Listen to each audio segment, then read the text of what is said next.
2026년 6월 20일 오후 1970년대 가요계를 대표했던 가수 오키가 경기도 수원의 한 호스피스 병동에서 가족들이 지켜보는 가운데 세상을 떠났습니다. 향년 73세였습니다. 신장암과 싸우면서도 끝까지 무대를 놓지 않았던 그녀의 마지막 장면은 불과 석 달 전인 2026년 3월 휠체어의 도움 없이는 이동하기 힘든 상태였지만 조명이 켜지자 오키는 무대 중앙에 섰고 정열의 꽃을 끝까지 불렀습니다. 노래를 마친 뒤에는 곧바로 병원으로 향해야 할 만큼 몸이 지쳐 있었습니다. 결국 그 무대는 팬들에게 남긴 마지막 인사가 되었습니다. 빈소는 서울 아산병원 장례식장에 마련됐고 장례는 대한가수협회장으로 진행됐습니다. 남편 홍수환은 영정 앞에서 오랫동안 고개를 들지 못했습니다. 세계 챔피언으로 수많은 강펀치를 견뎌냈던 사람이었지만 30년 가까이 다시 함께 살아온 아내와의 마지막 이별 앞에서는 아무 말도 하지 못했습니다. 그의 눈물에는 아내를 잃은 슬픔만 있었던 것이 아닙니다. 젊은 시절 자신이 남긴 상처에 대한 후회와 그 모든 시간을 넘어 다시 곁을 내어준 아내에 대한 감사가 함께 담겨 있었습니다. 1970년대의 오키는 단순히 인기곡 몇 곡을 남긴 가수가 아니었습니다. 당시 한국 여성 가수에게 해외 활동은 쉽지 않은 도전이었지만 그녀는 서울 시스터즈의 중심에서 낯선 도시와 낯선 관객 앞에 섰습니다. 귀국한 뒤에는 그룹의 이미지에 기대지 않고 솔로로 새 출발을 선택했습니다. 나는 몰라요의 성공은 우연이 아니었습니다. 오랜 해외 공연을 통해 쌓은 무대 경험과 단단한 발성 관객의 반응을 읽는 능력이 한꺼번에 폭발한 결과였습니다. 그래서 그녀는 활동의 공백과 개인적인 시련을 겪은 뒤에도 다시 노래할 수 있었습니다. 오키의 본명은 김광숙입니다. 1953년 부산에서 태어난 그녀는 악극단에서 활동했던 부모님의 영향을 받으며 성장했습니다.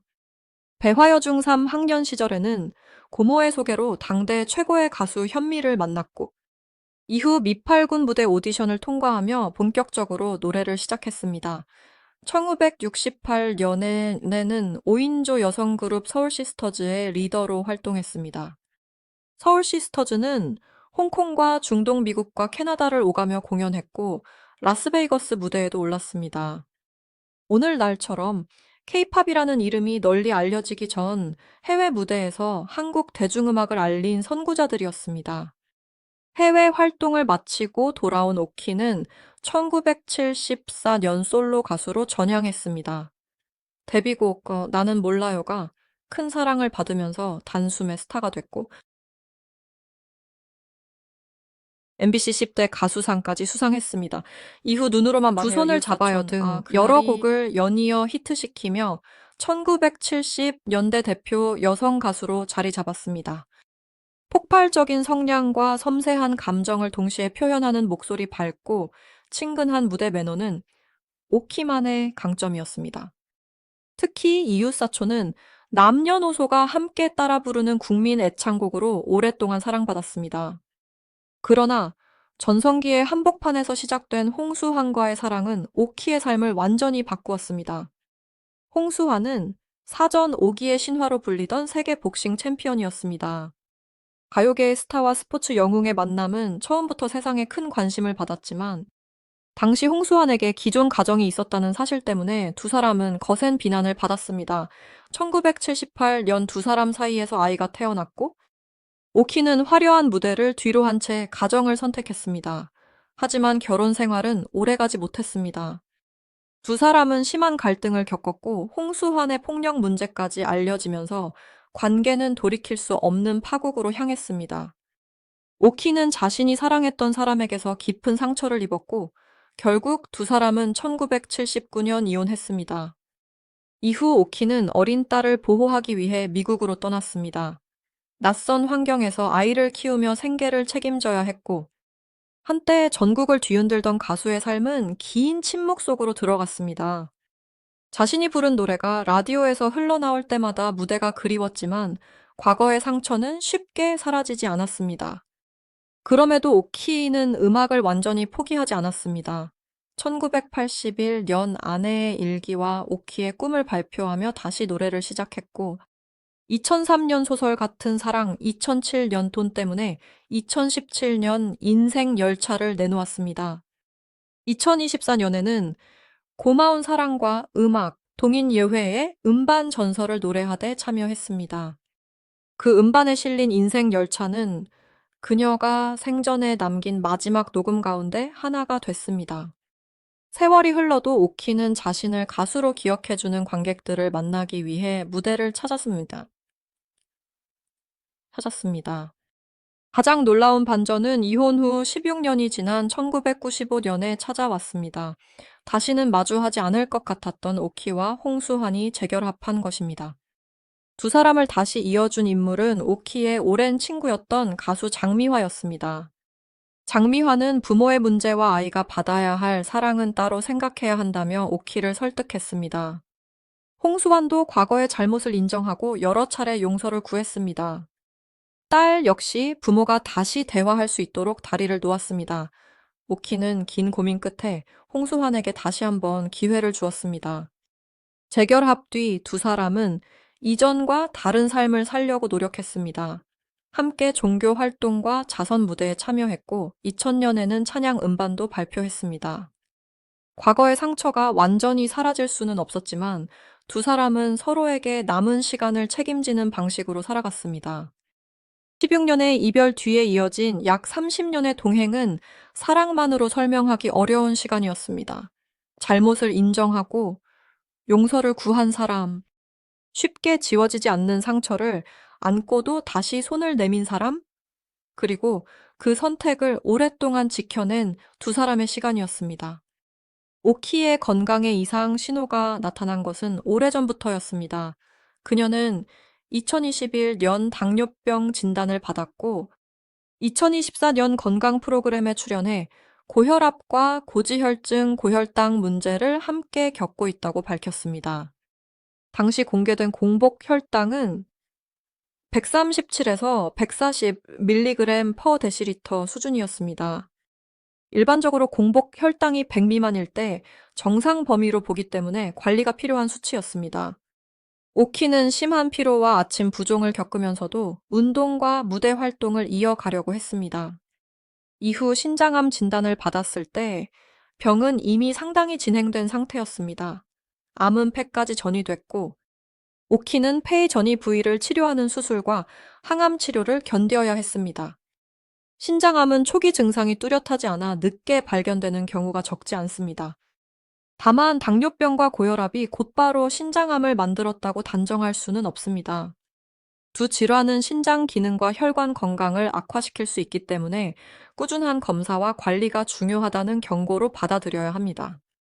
오키 역시 몸이 보내는 신호를 견디며 치료를 계속했지만 2026년 들어 병세가 빠르게 나빠졌습니다. 그런 상황에서도 그녀가 선택한 것은 무대였습니다.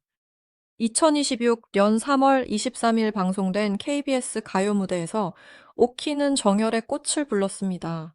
전성기와 같은 힘을 모두 보여줄 수는 없었지만 마지막까지 음정을 붙잡고 관객을 바라보았습니다.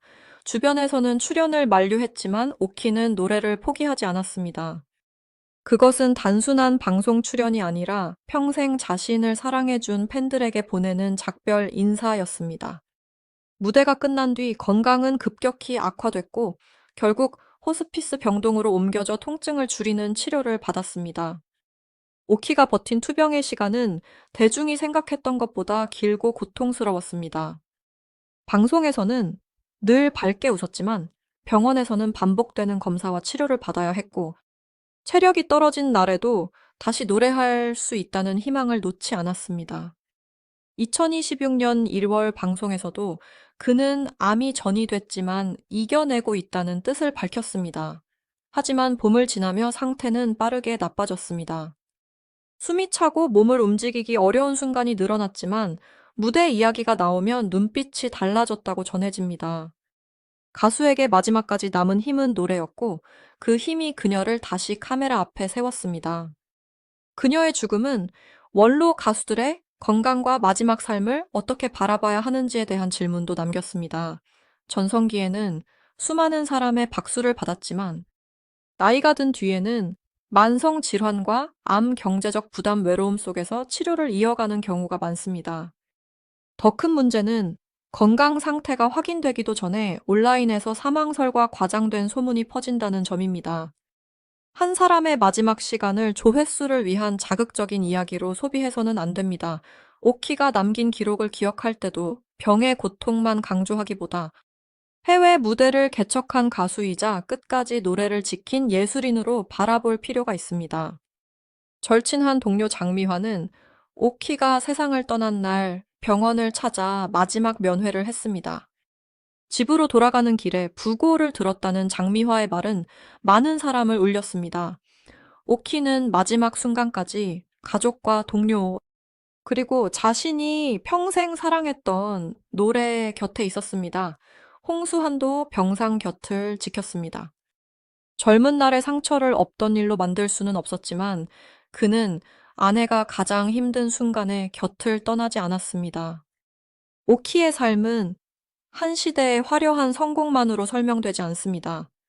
해외 무대를 누빈 서울 시스터즈의 리더였고, 나는 몰라요와 이웃사촌으로 사랑받은 국민 가수였으며, 스캔들과 이혼으로 모든 것을 잃은 뒤에도 다시 마이크를 잡은 사람이었습니다.